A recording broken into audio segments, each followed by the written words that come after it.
Okay. Yay. Hello. Welcome to the League of Women Voters presentation on the proposed city charter for Saratoga Springs. I'm Patty Garrett, one of the co-presidents for the League of Women Voters of Saratoga County. The League of Women Voters is a grassroots organization made up of members who join to make a difference in their community and to lend their voice to issues that matter at local, statewide, and national level. We do not support political candidates or political parties. We do take positions on issues after members study, discuss, and come to a consensus on a position. Consensus is not a vote. Rather, consensus is a mutual agreement of league members arrived at through discussion. During discussion, everyone has an opportunity to express their viewpoints, and the issue is examined from all sides. The League of Women Voters of Saratoga County supports the proposed new charter for Saratoga Springs. We believe that it is important to separate the legislative functions of government from the administrative ones, to have a strong centralized administration, to have clear lines of responsibility, to be representative of the entire community, to be effective and cost-effective, to be efficient and cost-effective. To represent, the League of Women Voters of Saratoga County determined that the current charter doesn't meet those goals. The League of Women Voters of Saratoga County supports the proposed new charter, which creates a council-manager form of government because it will provide for a separation of powers. It does this by creating a 7-person city council, including a voting mayor, who will hire a qualified city manager to run all of the city's departments. The League of Women Voters of Saratoga County expects more people from diverse backgrounds will run for office, and elections will be more competitive when council members don't have to run an department. The board of the League of Women Voters of Saratoga County took this position of support for the proposed new charter at its September board meeting, deciding that it met the requirements of the position on the governance of local governments adopted in April of 2017. Our membership reached that consensus following a study of local governments that began in May of 2015. We hope you consider joining the League of Women Voters. There's information in the back over there with Helen, and we'll be here to answer any of your questions, so thank you. Tonight, we'll hear from 3 members of the Charter Commission. Gordon Boyd, who is the founder of the Energy Next Incorporated and a former New York State Assembly staff person. Manita Sangvi, Assistant Professor of Management and Business at Skidmore College. And Barbara Thomas, who is also a co-president of the League of Women Voters of Saratoga County. She is a former health clinic director, and she's very active in her community. So I've asked them to tell me what's in the charter, the process the commission used, and why the Charter Commission made the decisions it made, so that you may have the information to make a decision when you vote on election day. After hearing from the panel, we're going to do 2 things. One, we've allotted time for question and answers, okay? So during that period of time, you can line up here, and Charlotte will be in charge of the microphone. And we ask you to keep your questions to 30 seconds. And we have a timer who will tell you when you're going over your time. And we're going to ask the panelists to please be in sync when they ask their questions and answer it directly. But after that, we have another segment. And that's when we're going to allow you to come up and share your thoughts. Share what you think. Have your voice heard on the proposed charter. We want to hear from you. And that, you get 2 minutes. We know better. So 2 minutes. So first we'll hear from the panelists, then we'll take questions, and then we'll hear from the audience on any thoughts you'd like to share with us. Again, 30-second questions for the Q&A and 2 minutes for your statements. And we'll remind you when you reach your time. And as always, I know I can rely on you to be civil and respectful, so I thank you for that. Oh, Barbara, we can discuss who go first. I'm going to go. Okay, here you go. Okay, so. Do you need your microphone? Yeah, I think I do. How's that? Better, very good. I really don't use it. Maybe I'll just hold it. Doesn't seem. It's better. Oh, stupid.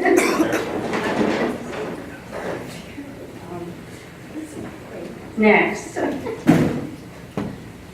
Okay, that's a picture of the Charter Commission that was appointed last June of 2016. We've been meeting, not this past June, but the one before. So we've had a lot of meetings.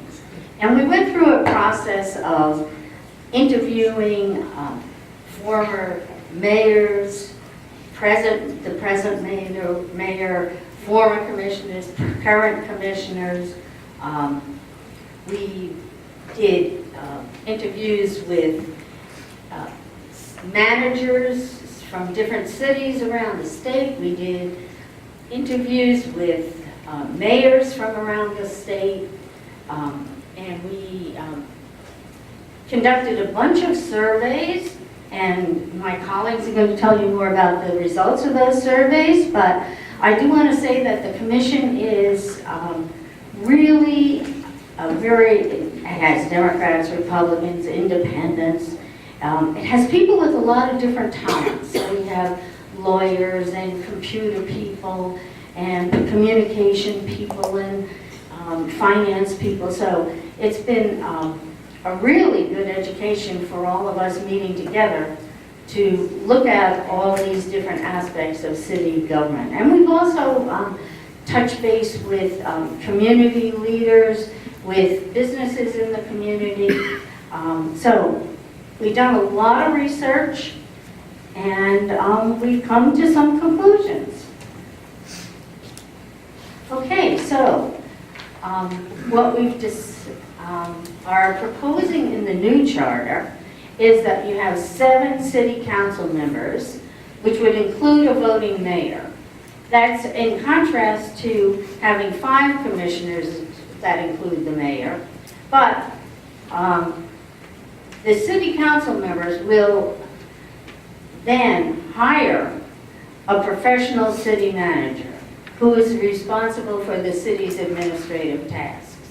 Whereas under the existing charter, the commissioners not only form the city council, but they also run a department. And the mayor then has more duties in the new charter, just as the mayor, kind of the duties that the mayor has right now.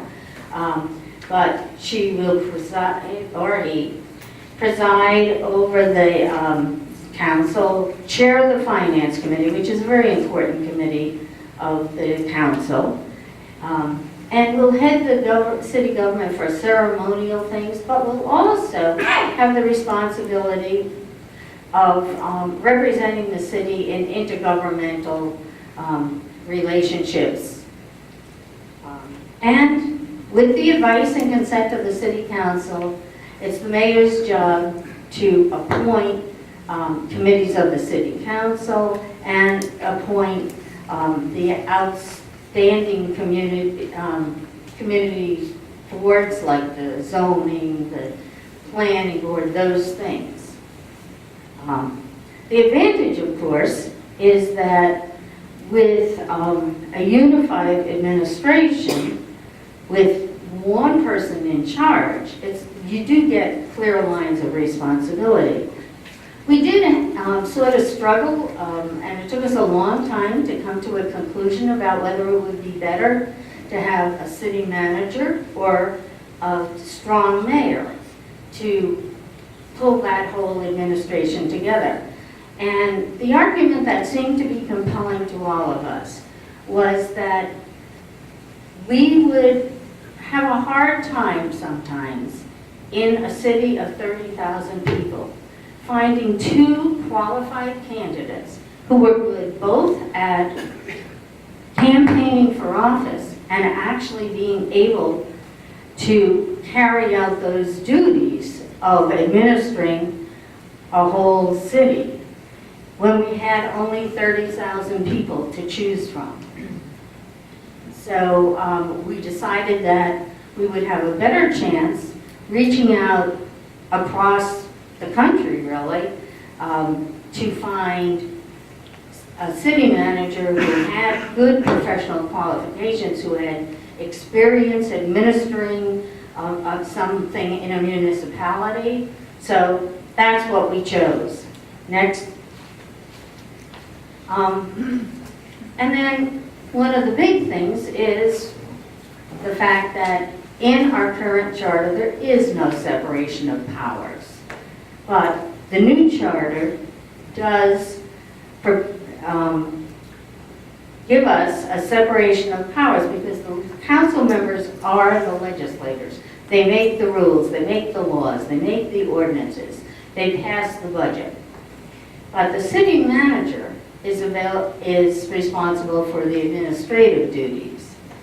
Whereas with the existing charter, the commissioners do appoint their deputies, and that's a political appointment. And then they administer one department. So everything is sort of in a silo, and there's no one person or one to pull everything together.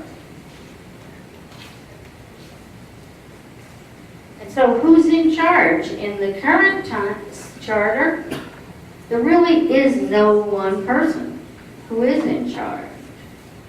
But with the city manager, you have a really unified, centralized administration, and the manager is responsible for all the day-to-day experience, actions of the government. The manager does take politics out of administration. And I just wanted to mention to you, one of the ways when we talk to one city manager, how, like, instead of in the current system, if you know the person in charge of public works, you might call up and say, well, I need this pothole fixed on my street, or I need my whole street paved. But this manager said, well, we developed a system in our city where we score the streets according to how much repair is needed, according to how many potholes, other things, whether the drainage is proper, things like that. And then they make that decision based on some sort of objective decision. So you can call up to the city manager and you will find out, like, where your street is on that kind of a list. But it will be then done in a much more rational and fair kind of way in yours with the city manager.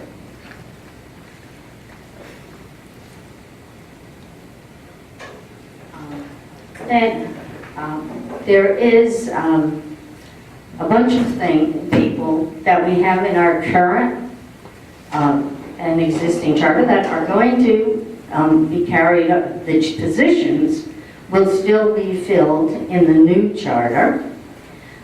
So right now, the mayor appoints the city attorney. That often causes a problem in our city, because sometimes a commissioner from another department will feel that because the city attorney is politically beholden to the mayor, that they might not get as good representation if it's a question of, well, can the mayor do this? Can somebody else do that?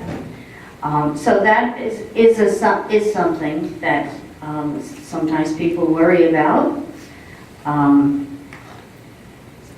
In the new charter, the city council would appoint the city attorney from a list of at least 2 candidates nominated by the city manager. So then the city attorney is going to be responsible to the city manager and to the city council as a body, as a group. I do want to point out that there is no specification about whether that's a full-time position or a part-time position. They are just positions. Same thing is true of the mayor. We did not specify how many hours the mayor should work, whether the mayor could have outside employment. And there were a couple of other positions, the city clerk and the assessor, that are not currently appointed by the Commissioner of Accounts, but they would be appointed by the city manager under the new thing.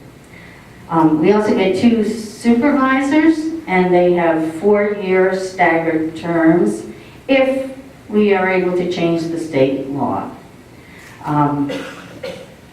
I'm out of time, so. That's okay, Barb, I can carry it forward. What? I can take it forward. Okay. It's okay.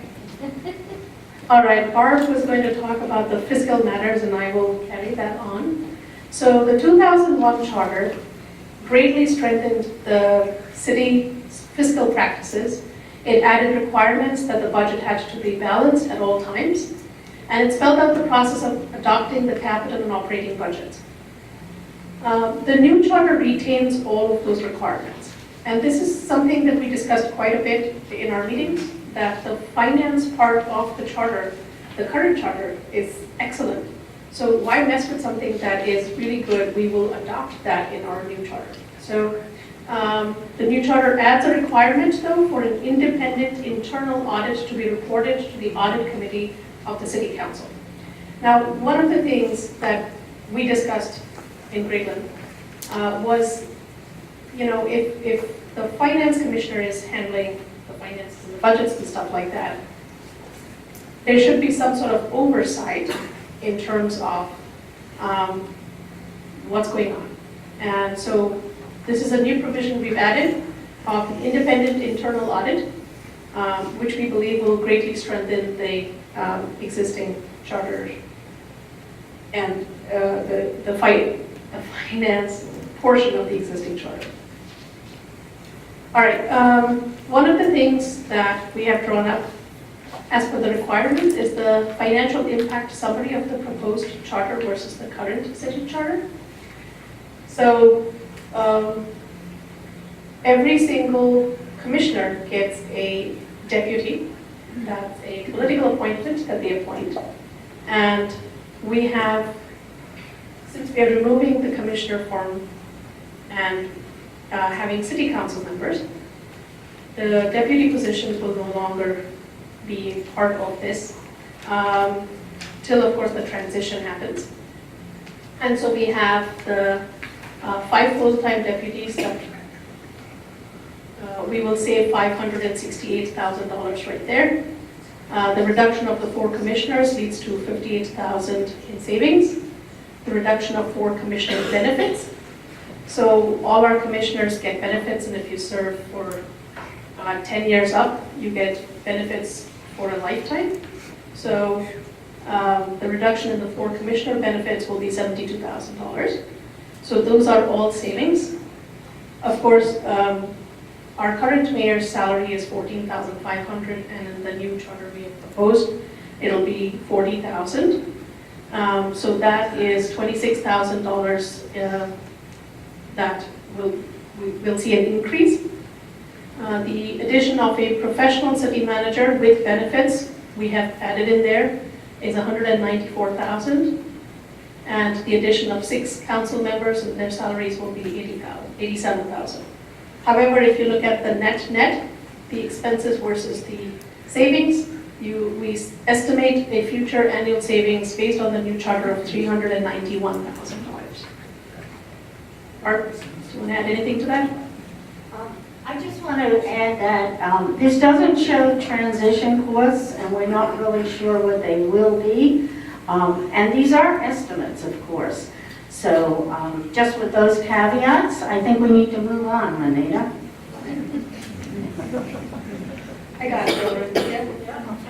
So I was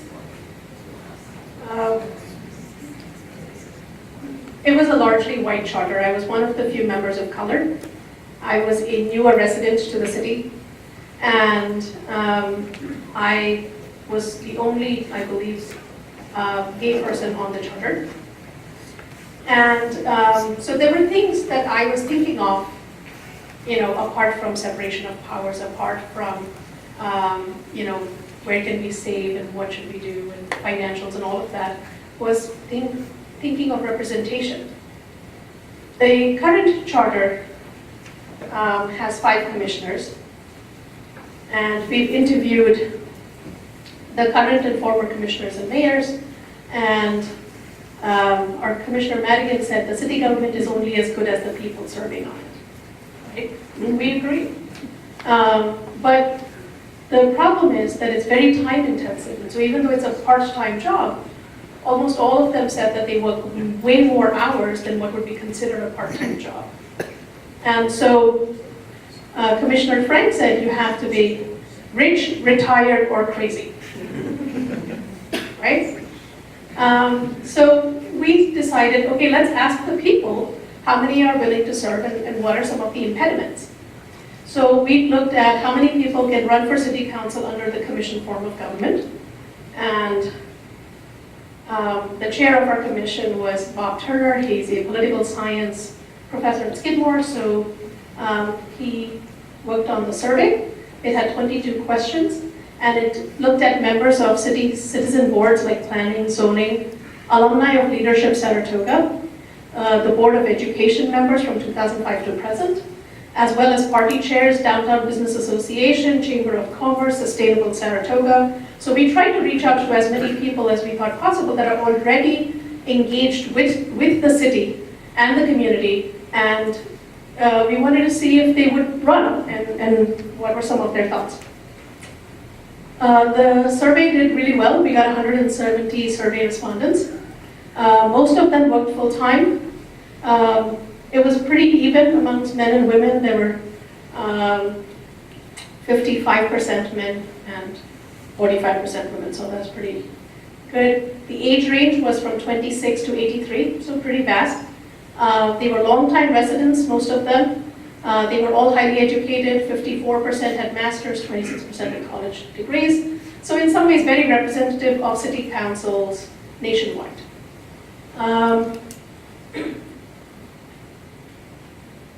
So why do candidates run? Most of them have a desire to represent the community, right? Most of them want to do something helpful. They want to give back. They want to represent the community.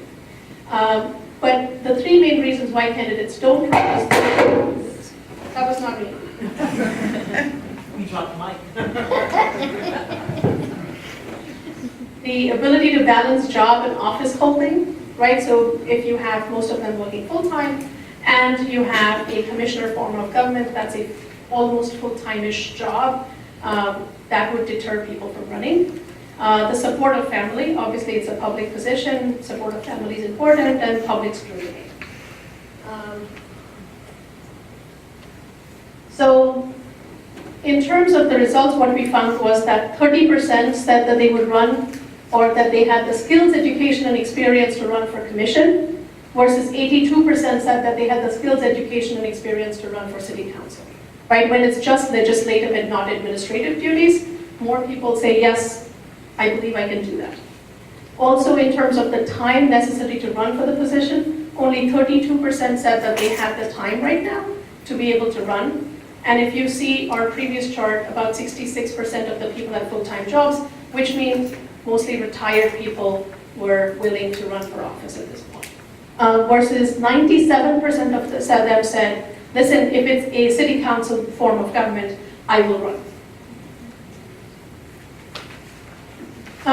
When we asked them in terms of, which departments they would like to run for, right? I have skills and education experience to serve as the finance commissioner, the public works commissioner, public safety, accounts, and mayor. You see mayor often is doing the best, but this green line that you see, that's city council. And you can see all across, the city council is doing far better than any other position. And these positions are like 52-49 the city council, 149 people said, yes, I can do this, right? So that really shows us, and of course, when you get down to it, this is an interesting thing. How likely are you actually to run for this? Only 4 people said that they would run for finance, and 3 people said that they would run for public safety, right? So you can see how low the numbers are, and we know that now because of the fact that we have 3 positions running unopposed. In terms of gender, you can see all across the board, more men are willing to run than women, and I think this is a significant piece of the puzzle, is that when you open it up to city council, men and women are almost neck to neck. See, right there, 85%, 70, 80%. So this truly will open up more and add more diversity to our city council. And not just of women, right, of people of color. So Saratoga is growing. It's one of the fastest growing counties in northeastern part of the United States, not just New York, right, all of US, well, northern part. You will find diverse religions and faiths. And right now, with all the things that we are seeing around us in terms of Saratoga County, in terms of the United States as a whole, this is an important piece that needs to be represented. Different faiths, different voices need to be on the city council. So that's basically where I am at. Gordon is going to take it from here. And he's going to answer, how is the current charter working? Thanks, Anita. Thanks, Barb. Thanks, Patty and League of Women Voters for holding this forum. I know many people in the room probably last saw me speak about the charter a number of years ago when I was on the no side of the campaign. And people ask me, why have you changed your mind about this? And I tell them it's experience and observation. And I already changed my mind before we got out of before the Charter Commission was appointed. I thought we needed a new structure of government. I wasn't sure between strong mayor and city manager, but I knew something had to be done differently because the city was really losing ground to the changes that were happening in the community anyway. I want to just take a moment to recognize Bob Turner's leadership, because we really looked at this problem from a whole lot of vantage points, and we've just seen 2 of them here. We did study it ourselves. We asked people in the community what they thought of the form of government and how it was working. And then the one that I think really snapped our heads back is the one I'm going to talk about here, which was the survey that we did of the city employees. I have a friend who's in survey research as his own firm, and his mantra is experience determines attitude. And you can look at any set of data and analyze what somebody's position is on a particular issue and trace it back to their personal experience. So this, talking to the city workers in meetings and in our survey was so important at enlightening us as to what are the day-to-day hassles of the charter. There's a lot of people say, well, you want your leaves picked up, you know who to call. The problem is if you need to work with more than one department, I'll tell a story about that later, you get into, you get 2 answers or maybe 3. So we took a survey at the end of last year. We asked 16 questions of, 100 and some employees. We got 75 responses. It was very good, very robust response. Next. Almost 40% of them have worked for the city more than 16 years. So they're not just new people that came in and don't understand what their job is. Half of them have worked with other departments than the one they work in on an everyday basis. So you can see that there is a interaction between the departments at the 2nd, 3rd, and 4th level between departments. And so efficiencies at that level would really pay some dividends.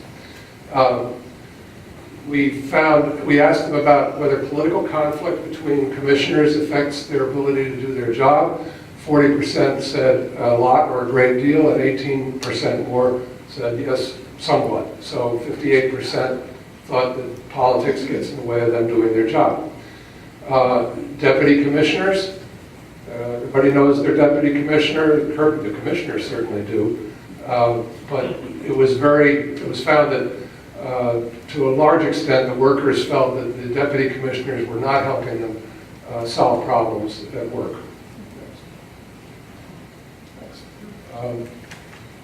Do they trust the deputy commissioners to make decisions in the best interest of the city?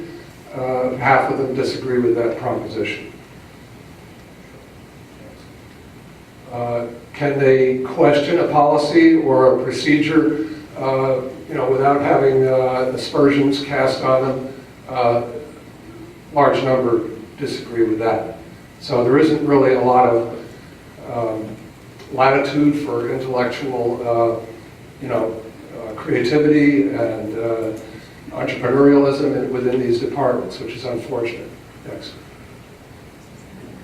We asked if people have sufficient opportunities for professional development, and 60% of them felt no, they do not.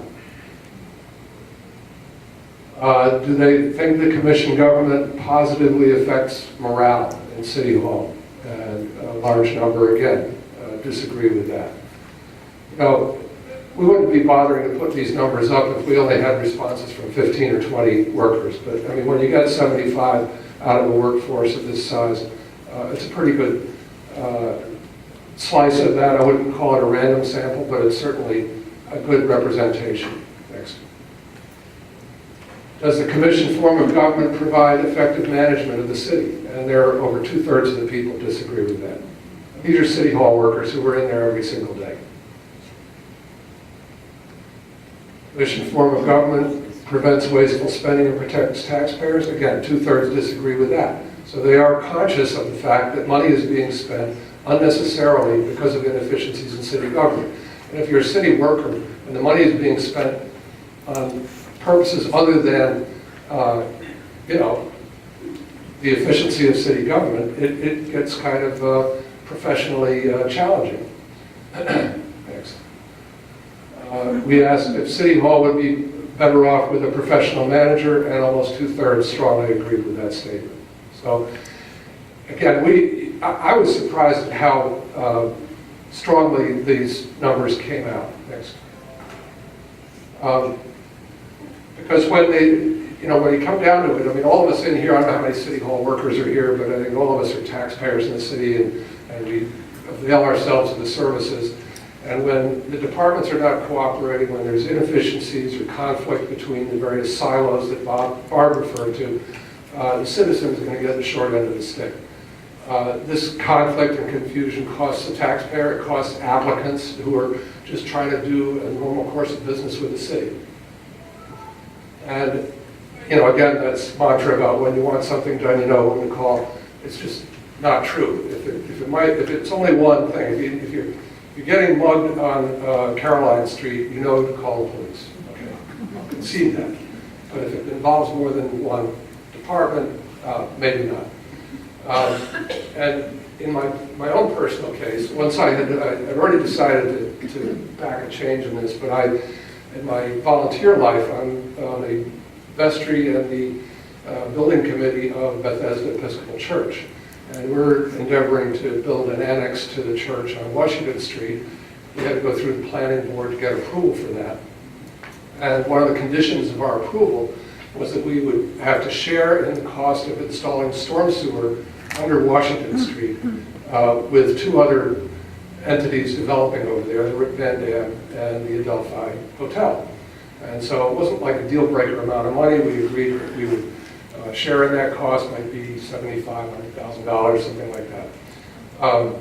So we agreed to that, and then I turned around and I went to Assemblywoman Werner, and I asked if she could find some state money that the city could apply for that would offset the cost to these three developments. And several months later, she reported to me that she had identified some money and the city would have to apply to the dormitory authority. And so I asked the mayor to convene a meeting of the various entities in City Hall that would have to get involved in that. So we had a meeting with the three property owners, including myself, Rick Van Dam, the Adelphi, a couple of staff from Assemblywoman Werner's office, the mayor, the city planner, and the city engineer works in public works, which is in a different silo from the mayor. And it was explained that the application would have to be filled out probably by the engineer's office, could involve some technical information about the storm sewers. Would have to be sent up to the dormitory authority, and the amount of money that we could get would be about $125,000, which would offset maybe a $200,000 or $300,000 expense, but it would save us, the church, at least $40,000 or $50,000. So the city engineer heard all this, and then he said, well, this isn't going to happen. And I said, why? And so did everybody else. And he said, well, it's not enough money to make it worth my while to fill out the application. And there was nothing that the mayor of the city could do to direct the city engineer to perform that function. It then took us about 7 or 8 months to get a meeting with the Department of Public Works to discuss this and develop a different protocol for working around the problems that the engineer had with this. But that is, to me, that really crystallized the problem of this form of government. Because it wasn't just that it happened to me, it happened to one of the oldest nonprofits in the city, founded in 1830, and trying to do something for the community as well as for itself, and doing so in a very cooperative manner with the planning board and all the other requirements, and then not getting the cooperation at the end of the day that would just make things go a little bit easier. So that sort of put the icing on the cake for me. I shared that story with you, and a lot of witnesses, so feel free to talk about it. And I think that's about the end of our, yeah, that's it. Thank you.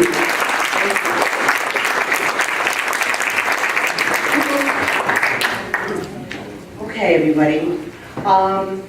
So we have a time allotted to ask questions. For 30 seconds, you can ask a question, okay? I'll time you. But after that, so think about the question. After that, we will give time for people to come up and make a statement. Give us your thoughts, have your voice heard about what you think, program, whatever, on the charter. And you have 2 minutes for that form, okay? So, oh, come on. Thank you.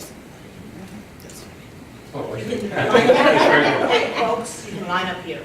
Hi, I'm Rick Fenton.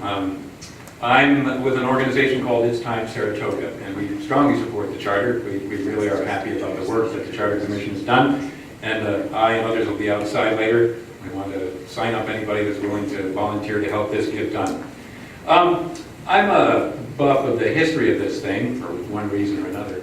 One thing I discovered in my research was that a lot of the problems with the commission form of government were discovered over 100 years ago, and one of them was that nobody runs for office.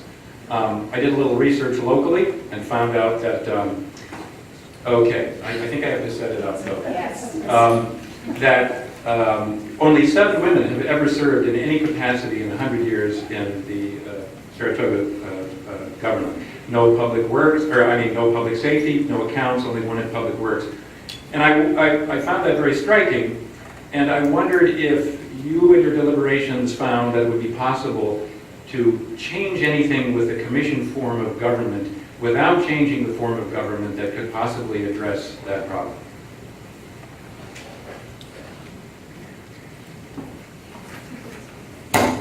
Notice how the women pass me the microphone. I think the most daunting issue about running for these offices as presently structured is the administrative burden. Almost every former commissioner who came in talked about putting in 40 and 50-hour weeks. Not just that it wasn't just a matter of the money, but it's just a matter of 24/7 stress and a lot of incoming. So I think a lot of people feel that whatever their gender may be, that they just don't feel like they want to be out in a snowy night at 2 o'clock in the morning running trucks, or they don't want to be concerned with where the fire hydrants are located and how many police patrols are out there. So I think that is a barrier to gender equity on the city council for sure. It's a barrier to a lot of people running for office, especially if you have a business or a full-time job that requires you to be around somewhere else during the day. All right, now get the women perspective. So one of the first things that would deter somebody from running for commission form of government is the amount of time it takes to run the administrative and the legislative. And as a mom of an almost 3-year-old, I just don't have the time, right? I have to be at work, and I'm at work. I have to be at home, I'm cooking, I'm taking care of him, and there just is not enough time for another full-time job. And that would be a big deterrent. However, I'm on the library board, and that's easy to do. It's something that I can do as a part of serving the community because it doesn't take up a full-time job time. So I think time is a big piece of it. I just want to add that often women do not find that they have a great deal of credibility when they're trying to think of running something like Public Works or the Public Safety Department in particular, because first of all, most women don't have experience in those fields because they were closed to women for so long. So I think there is that gender discrimination that also is at work. Yeah, absolutely. My name is John Wainwright. I've been a city resident for over 20 years. And I have what may seem like a mundane couple of questions, but I think it would go towards better understanding the commission and then therefore better understanding the results of the commission.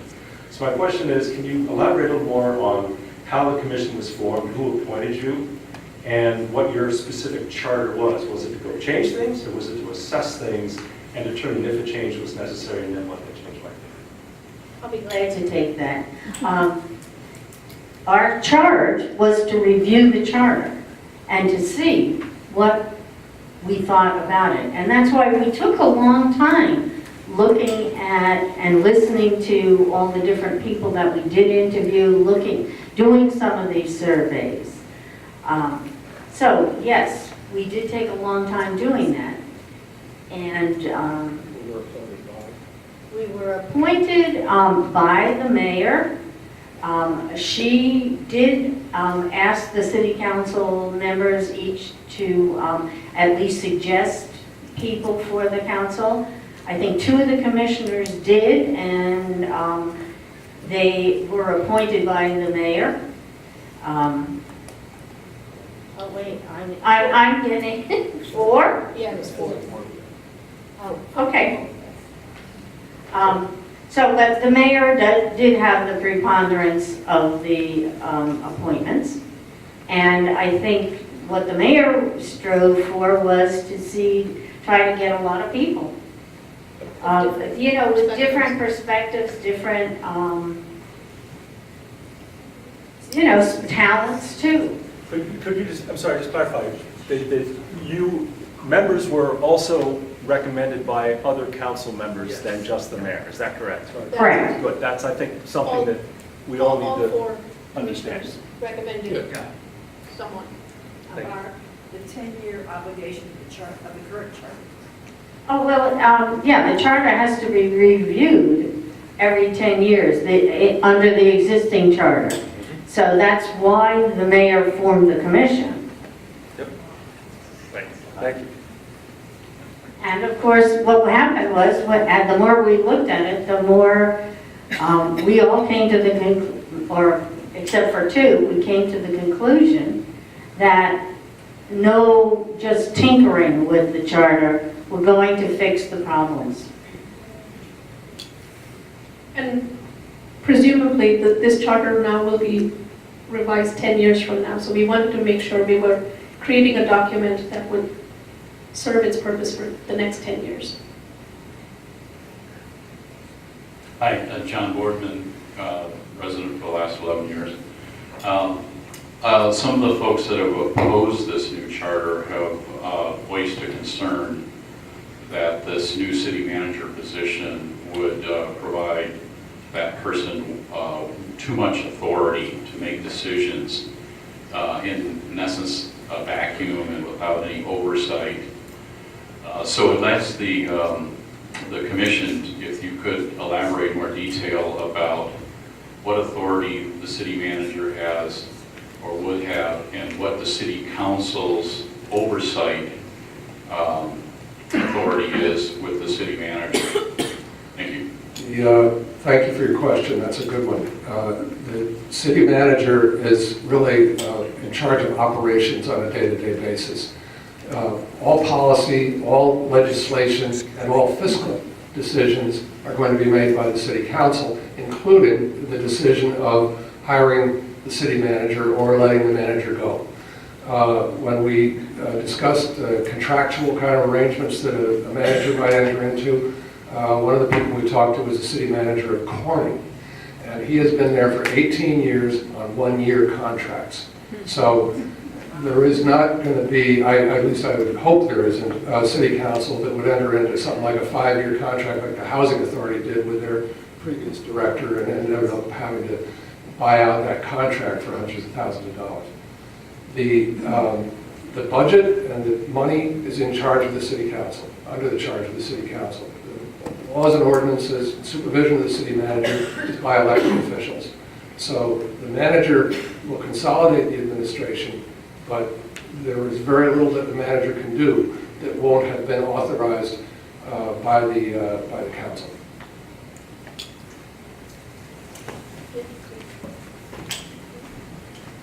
James Dennis Holte, I'm a resident for 4 years. My concern is that the commission with the at-large members or going to the new charter, council persons, doesn't give any really representation to different neighborhoods or individuals. And to me it's a problem because if you have 6 at-large and a mayor at-large, I mean it's always going to be at-large, is that the majority in the town will always be voting in the same people or the kind of persons. As where a representative form of government, you would want it to be more responsive to your needs in your neighborhood. So typically, most towns have like 4 wards, northeast, northwest, southeast, southwest, 2 at-large, just staggered. You have another at-large come up, and you have a district come up. And at least this way, there's a chance for a neighborhood to get representation and not get washed out by the rest of the town. And if you're talking about representative form of government, to me, that's a major flaw with what you guys came up with. And I'm not too sure I wanted to wait 10 years for that modification. Well, Do you have a question then? his question, I think, is why did we decide that? Okay, thank you. Right. And really, it was a practical thing. We kind of lean toward having districts and representation, or a combination of districts and at-large. But then when we actually got to the particulars of where would you draw the lines, and we began to hear from people, and we thought, this is such a big change to go from the commission form to a city manager, council form of government, that it would be very much more difficult to actually have any change be passed by the voters if we tried to get into that. And so instead, we said that in 2030, that we should review the charter again. And I think that because that's right by when there is a census, that we would probably be, it would be more logical perhaps to move to some sort of a combination of district and at-large. As somebody who lives on the west side, I really spoke about this quite a bit at the charter, and really pushed for having districts or wards. But again, it was like we said, when we started hearing from people, they were like, too much, too much. So when we spoke to the chairs of the Democratic Party, the Republican Party, they all were like, we may not even find candidates to run for these positions. So this was a concern that people had. And in the public comment period, when people spoke and when we interviewed people, when they spoke, that's how we came to the final consensus of not doing it in this charter. I respond to your question. I've been a chairman of a political party in the city. I've run for office. I've been around the track a few times. The three main priorities that I had in this document were separation of powers, fiscal responsibility, accountability, and citizen participation.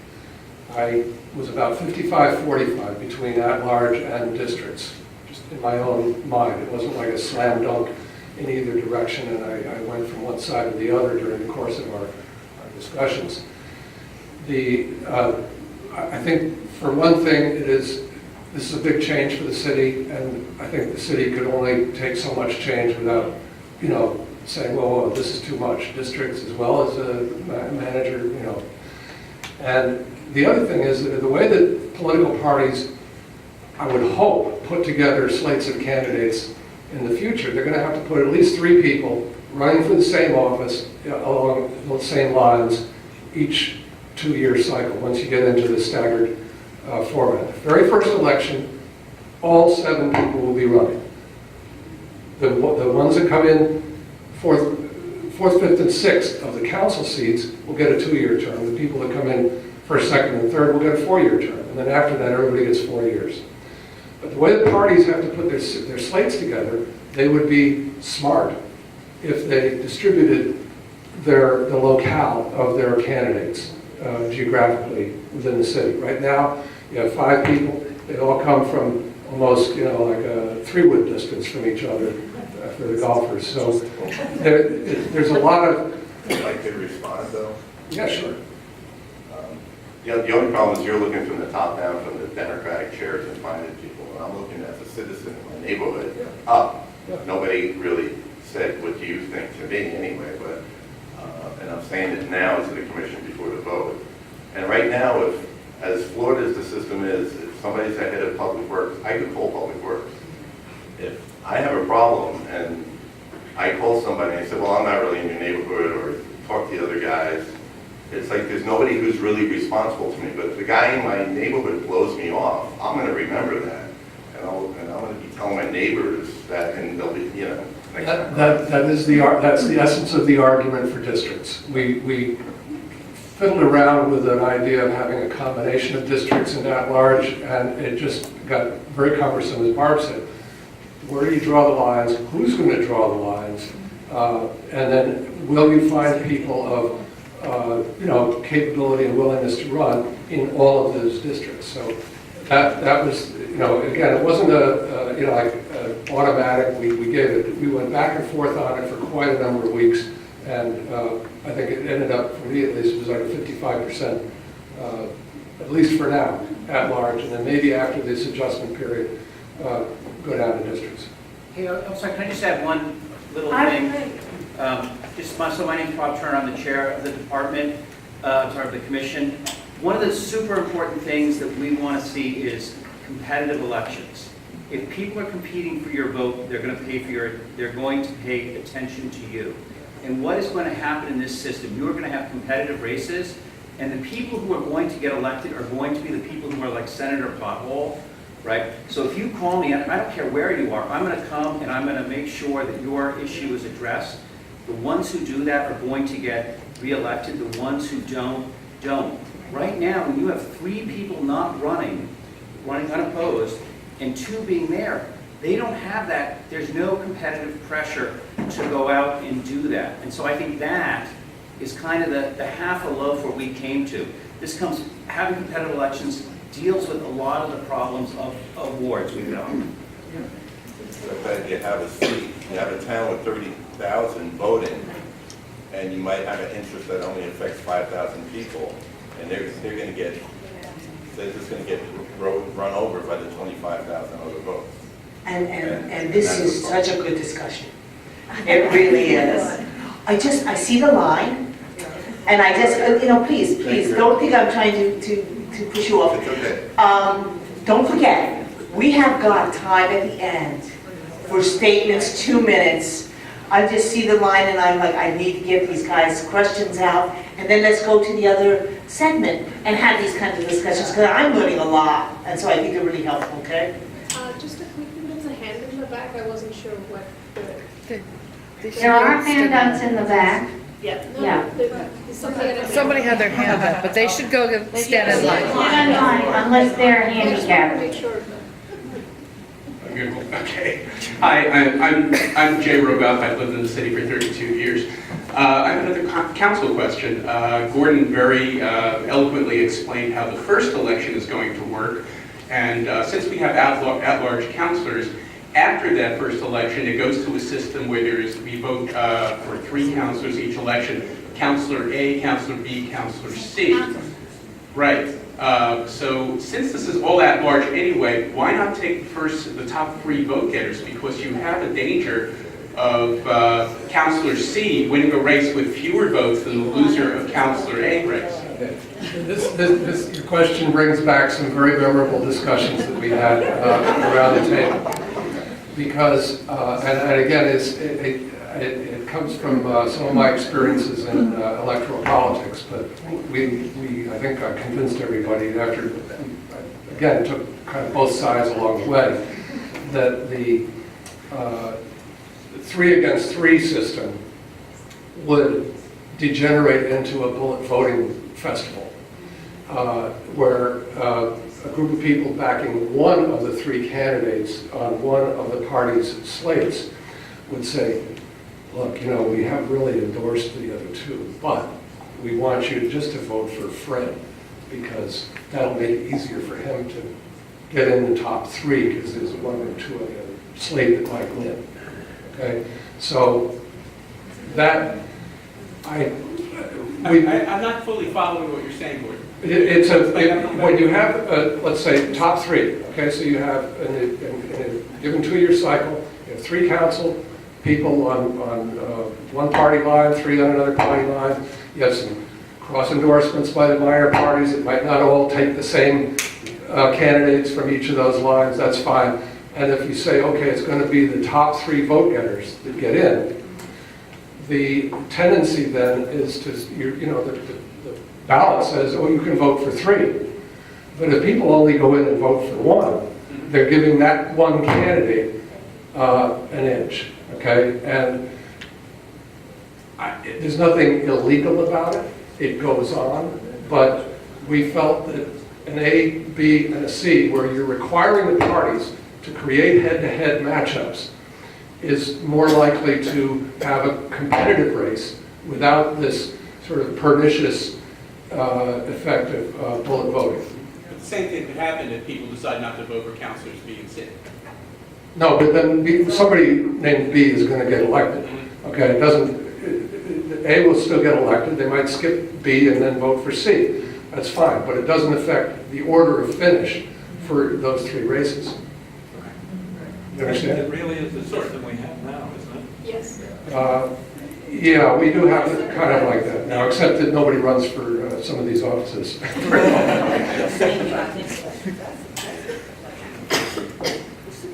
Sorry.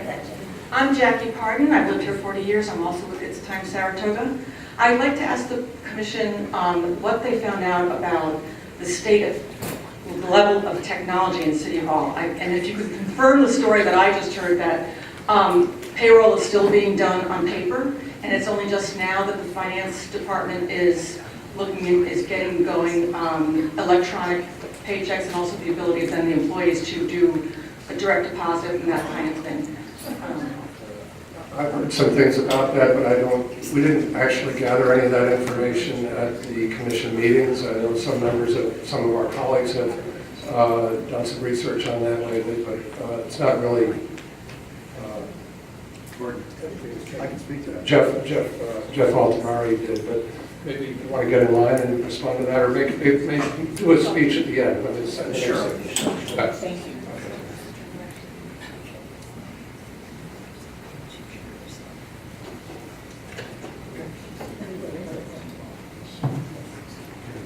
Hi, I'm Mark Fingal. I've been here 4 years, so I'm a new kid. I have 2 quick questions about how it works now.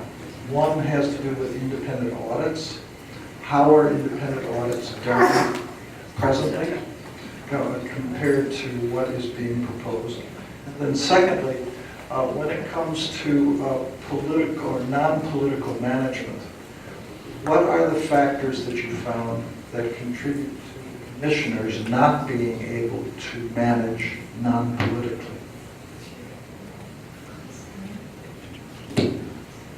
I want to take that first part, but now I forgot what it was. Oh, the internal audits. First of all, there's a difference between an independent audit and an internal audit.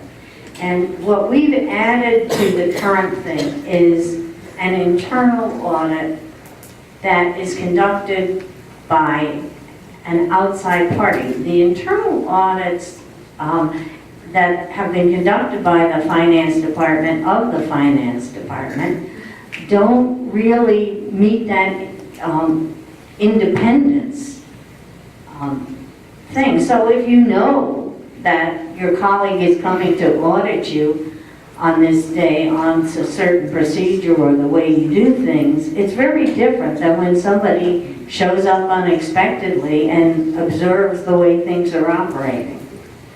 So that's why we've added that internal audit function. That would be responsible to the city council rather than to a department or to the city manager. So we don't bring in independent auditors now? There are independent auditors who, sometimes it's the controller from the state every 4 or 5 years, I think. Sometimes they hire an outside auditor, but those aren't, they do that. And that is some check on what's happening. But it doesn't look at the whole operation. Can I add something to that?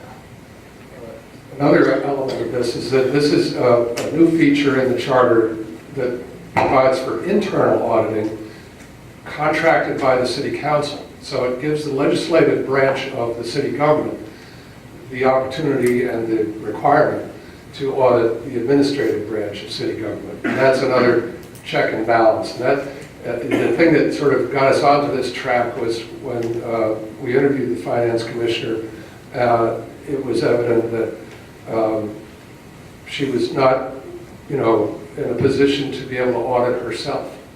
And that's what we have now. We have an outside auditor come in and audit the whole city. But on an ongoing basis, the finance department cannot audit itself. So now we've provided for that with separation of powers, the ability of the council to contract for that internal audit. Statement? I'm Phil Diamond, and I've been a resident of the city for 16 years, and I am in favor of the charter. However, I feel that on the voters will decide whether to vote for or against it based on how they feel it would be responsive to them. Now, right now, I feel that because of the 5 stovepipe model and the politicalization of the commissioners now, things move along at a very glacial pace. Can you explain to voters how the new charter will be more responsive in time and to them? And the second part of my question is, you talk about administrative duties and legislative duties.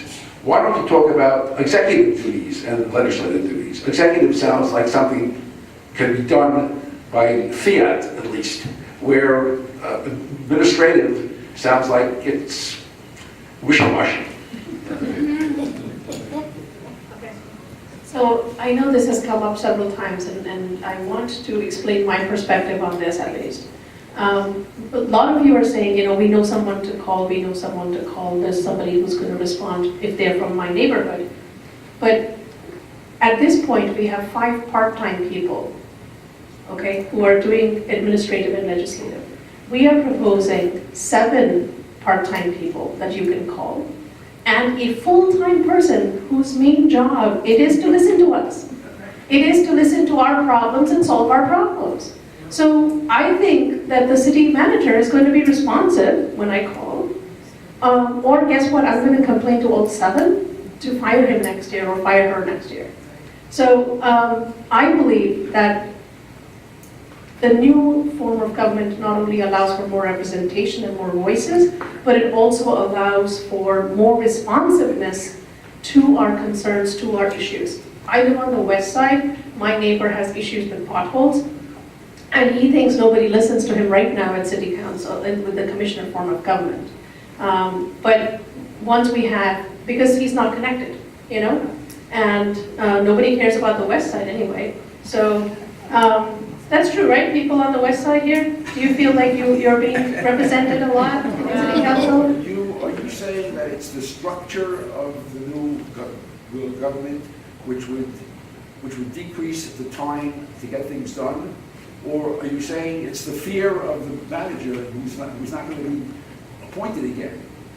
I think it is the fact that it's a full-time manager whose responsibility it is to respond to us, right? It's somebody who's dedicated to solving our problems, and therefore will have more responsiveness. Not to mention you will also have... I think you have to explain to the voters that it's the structure of the new government which will be more responsive than the 5 type model that we have now. Well, yeah, I think that's true, because the one city manager will actually be in control. Right now, we have 5 different people who are in control of parts of things, and other things slip through the cracks. Like, you know, okay, if you have an IT department but it's all located in finance, do you really get as much IT service in another department? I don't really know the answer to that. If you are not well connected, you know, we found out that when we looked at where the commissioners and the mayors over the years came from, almost all of them come from the Near East Side. They come from a very small area of the city. And everybody else, you know, is probably less well served. And also, I just want to add that not everybody, and I know I can look in this room and see that there's a lot of people who come to a lot of stuff and who are probably personally acquainted with the different commissioners.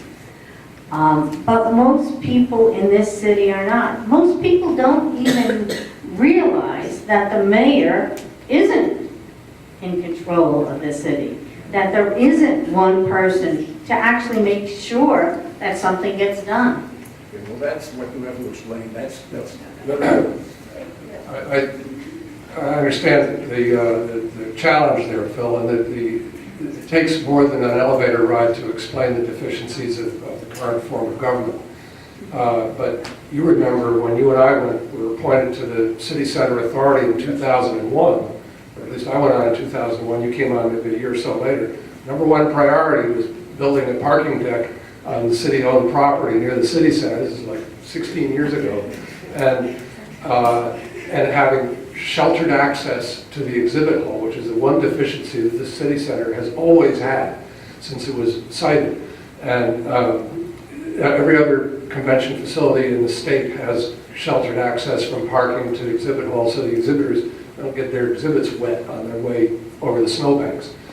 But it is important. It depends, you know, you pay $1,000 to exhibit for a couple of days, and all that time, and if something gets wrecked on your way into the hall, it's a washout. The point is that it's been 16 years and it's still not there, and neither is the emergency facility on the Outer East Side. And these have been subject to one department saying, I've got an idea, I know how to solve this. They come up with a proposal, and then they can't get the votes together among the rest of their colleagues. With a manager form, you're going to have a qualified professional figure out what's the best way to address that problem and bring the stakeholders together and come up with a proposal, send it over to the council and get it voted on. I just think that's, we can't say that this process over here now is so fast that we can't keep up with it. That's exactly how you have to explain it. And the other part of my question, why do you call it administrative duties rather than executive? Because people think of separation. You know, for everybody like you that wants it to be an executive job, there are a couple others that want it to be downgraded a little bit. Don't make it sound so powerful. We want the mayor to really be in the lead. So I think there's going to be a balancing that goes on once it takes effect. I think it's going to be a style issue more than a statutory one. And whoever the manager is, as the ones we've talked to have been exceedingly deferential to their legislative body. So even if we called it an executive position, the kind of personality, the sort of individuals that do this for a profession and a lifetime, they know who they're working for. They're working for the legislative body. I just wanted to add one thing about the city manager and working for the legislative body, is that the city managers tend to be absolutely nonpartisan. That's part of their training, part of their, if they're CMA certified, and they have to be because the makeup of the city council can change, and they want to keep in that position. So they try to act as fairly and as nonpartisanly as they can, and so they're more responsive to the citizen who calls up, and all of them seem to be like really take calls all the time. Better get in there. Hi, I'm Brian McKenzie. I'm a returning resident. I was born here, fourth generation. I also need to apologize. I'm not very fluent or knowledgeable on municipal government. I'm an engineer. I'm very object-oriented. And with that being said, my question is, and thank you for providing this data sheet. I think I know the answer here, but do we have a model city that we're trying to follow or model ourselves after? I see from the data here that for cities similar to our size, 25,000, that the council/manager form of government is a 40-to-1 ratio to the commission form of government. So that tells me 40-to-1 says something to me. Is there any other, like I said, any other communities or cities that we're looking at as models that we would like to? Not specifically models per se, but we did speak to a lot of mayors and a lot of managers from various cities. We spoke to the mayor of Ithaca because they, like us, are a small city with a college, with a tourist population coming in and stuff like that. We spoke to a bunch of other places, Canandaigua, Batavia, I think, was probably the closest to Saratoga in terms of the kind of document that we ended up with. Corning has evolved a little differently. City managers are not, they're a little bit like snowflakes in terms of what their statutory role is. And the councils, some of them are, as we found out, have large seats, have districts, have combinations. So the legislative body is a different, coloration, different flavor. Managers' jobs are a little bit different, but I think we picked some of the best features we found in all the places that we spoke to, and then responding to what we consider to be the sort of the 911 of the present system, why we're changing it, came up with some solutions for that. And we took large parts of the existing charter, as Barb said, the finance section came out almost intact. We just changed it from the finance commissioner to the city manager in terms of presenting the budget and getting a response from the council. And then we took this whole long section that comes near the end that has to do with the inside and outside tax districts. Saratoga Springs originally was a village. It became a city in 1915, and then it got this charter. But the outside district used to be the town of Saratoga Springs. And because it was once a town, the roads out there have a certain status with the state highway department. And that has to do both with the maintenance of them and with any liability that might result from a city or from a state vehicle hitting a motorist. By retaining that section, it retains our right to have the state plow Route 9 all the way to exit 13 or to Cape Creek, 29 all the way out across the Northway. So all the areas outside of the old village that are state highways are still the state's responsibility. If we somehow blurred that line, the city would have had to take on that responsibility. So that section came in, we didn't change a comma or a semicolon in that.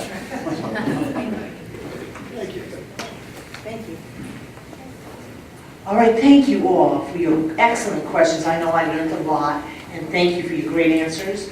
Now we're moving into a set time. Well, we've got some time. We do have to clean this place up starting like 8:30. So those of you who would like to make a statement, have your voice heard, as I said, come on up. 2 minutes. Okay, you first. Hello, everyone. My name is Barbara Tripolek, and I'm a resident of this city for over 20 years. I'm very much in favor of the new form of government for a number of reasons. I think it would, having a city council would encourage a lot more women to participate and run for office. We bring our special negotiation skills, creativity, human understanding to the table, and it's something that is sorely lacking in the city. I also am in favor of this form of government, the city council, because the land use boards, the appointments to the planning board, the zoning board, the design review commission would all have to be approved by the city council. Right now, it is a very skewed kind of representation with the mayor appointing all of these people who are basically, for the most part, and I go to a lot of I used to go to a lot of planning board meetings. They are insurance men, businessmen, bankers, builders, contractors, who are all definitely in favor of development. They never saw a piece of development they didn't like. So this would be a big improvement on that situation. And I just want to add a footnote to John Frank's comment about, you have to be crazy, retired, or rich. Well, there is a big fringe benefit to being a commissioner in this city. Once you've put in 10 years of service, you are up for health care coverage the rest of your life. If you've put in your 10 years, okay, you're up for health care coverage. You pay your premium, but the city is kicking in a good amount of money. So, thank you. Hi. Excuse me. Sound good. My name is Jeff Altamari. I am actually on the review commission. I'm standing here to clarify something for you. There's been a lot of information, misinformation, acrimony, I should say, about this issue that Jackie Pardon asked about payroll at City Hall. It kind of got out of hand. Payroll is not done by hand at City Hall. That is not the issue, okay? But for many, many years, the time and attendance of all the employees was done with a piece of paper and pencil, okay? That goes back a long, long way. the actual accounting system, the generation of checks, the allocating labor to different departments, that's all done via computer. And the system they have, I think, is a good system. But the time and attendance system didn't exist, and it is being rolled out. It's taken a long time. They're finishing DPW, and they're also doing public safety first, and then they'll do the remaining departments. But the point is not this. The point is that when you have commissioner leaders who serve 2-year terms, and they have deputies that serve 2-year terms, because structurally, that's what can happen, okay, just because of the way it's set up. We all had new jobs. Who knows their job in a year like they know it in 3 years? Nobody. Turnover is expensive. There's acrimony, as evidence of these surveys, between the departments. How can you have long-term planning when you've got people who aren't incentivized to do it? They don't know what they don't know. There's a lack of cooperation, and they're only going to be around possibly for a couple of years. In private industry and other organizations, you say, we're going to plan to put it in a payroll system. Time and attendance has been around since the 90s, okay?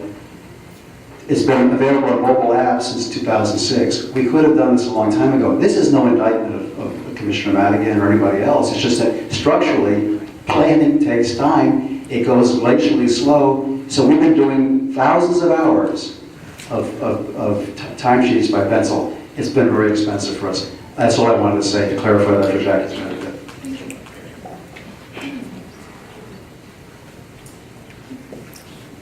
Hi, my name is Patty Morrison. I'm new to the area. And when I came into town, I too had a situation like Gordon where I had to deal with the city council. The city on a topic.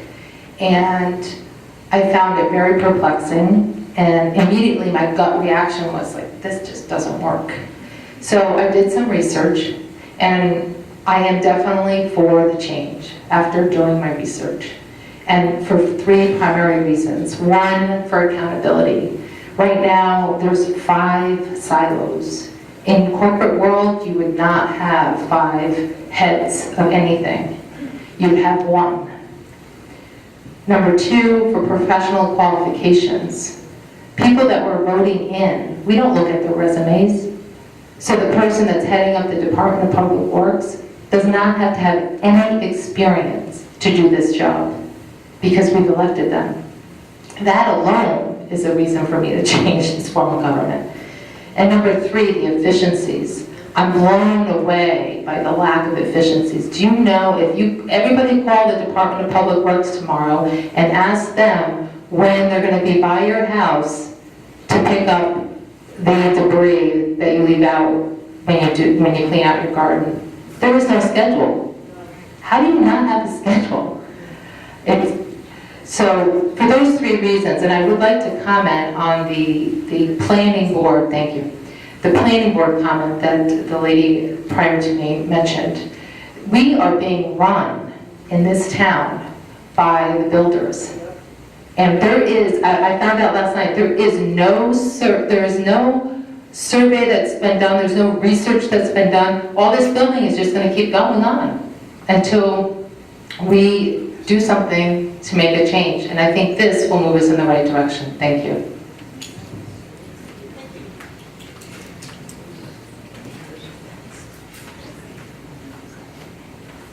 Hi, my name is George Bergman. I'm new to this town.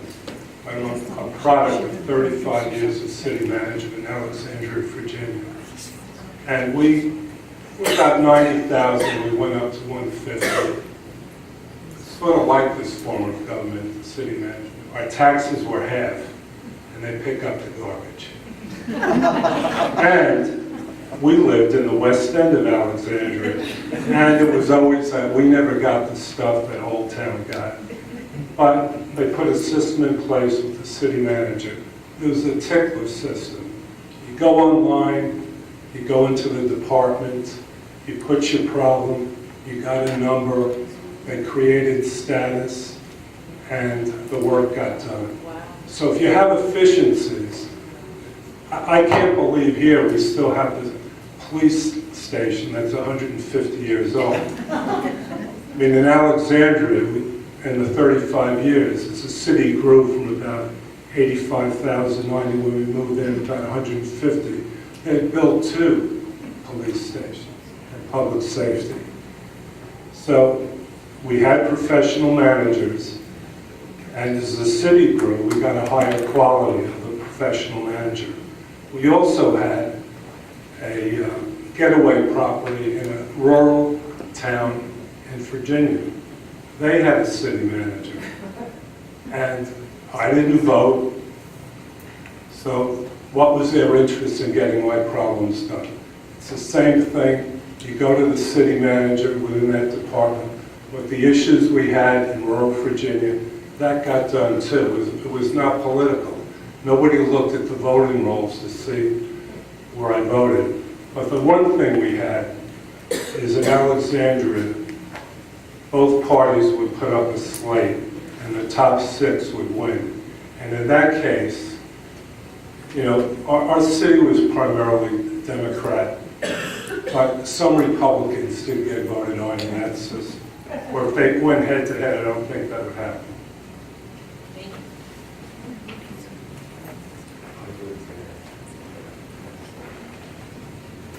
Having followed this Charter Commission since the 2006 Commission, one of the things I found from many important aspects of it is that the Commission's independence when they do their work is very important, and is part of the process to keep themselves independent from the current government and any influence on it. And I bring this up because I witnessed the city council meeting a couple nights ago when this came up, and I was disturbed about how much the commissioners felt that they needed pre-approval of the Charter Commission's output, and that they should be able to see this before it gets in front of the voters. And I think it's really important for all the voters to understand that the current commission, the current government, doesn't have any other role within this review process other than to be voters just like the rest of us. And so their implication that they have some sort of de facto approval is very dangerous, and I would like if the commission, the Charter Commission, can do anything to communicate to the public that you're an independent group and that it's important for you to maintain your independence, and that there's no other group that has any special privilege over what you're producing as part of your review process. Thank you.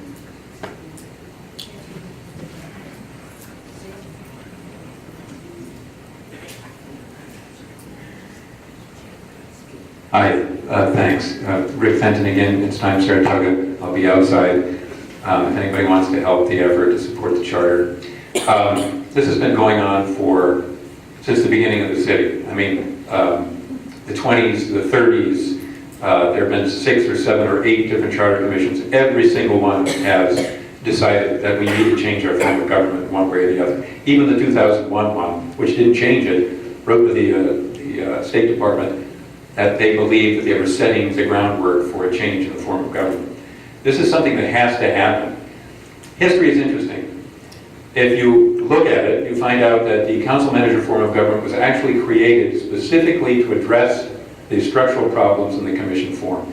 The first council manager charter was written in 1910, and when you look at the chart, it shows that commission cities peaked at about 500. Those are cities above 2,500 in population around World War I, and it's been a steady decline ever since. Council manager started in 1910, apples to apples, cities among 2,500 population and more. There are over 3,500 of them. Pardon me? 5,000. No, actually, yes, I will.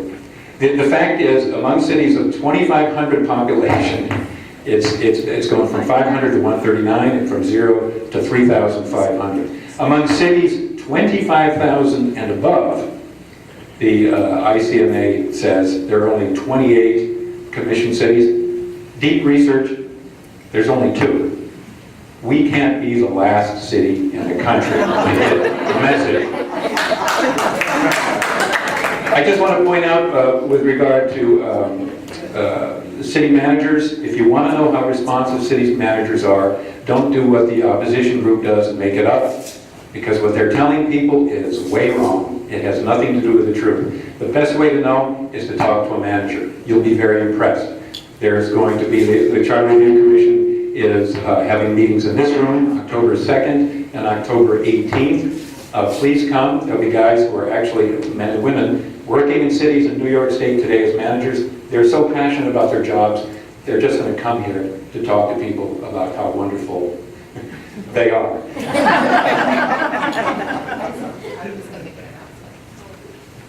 I forgot to say this before.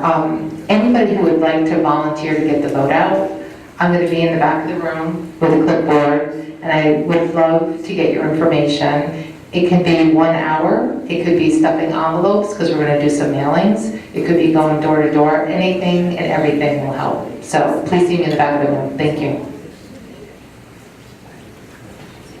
Thank you, Charlotte. You were awesome. And thank you all for being here today. Our panelists, let's hear it for them. Thank you. Thank you all for wonderful questions and being so nice and dealing with my angst over the timing. So thank you all. If you want a little exercise, we sure could use the help of the chairs and things like that. But thank you for coming out. Don't forget to vote. Okay, so this is on your ballot. On the back. On the back of the ballot.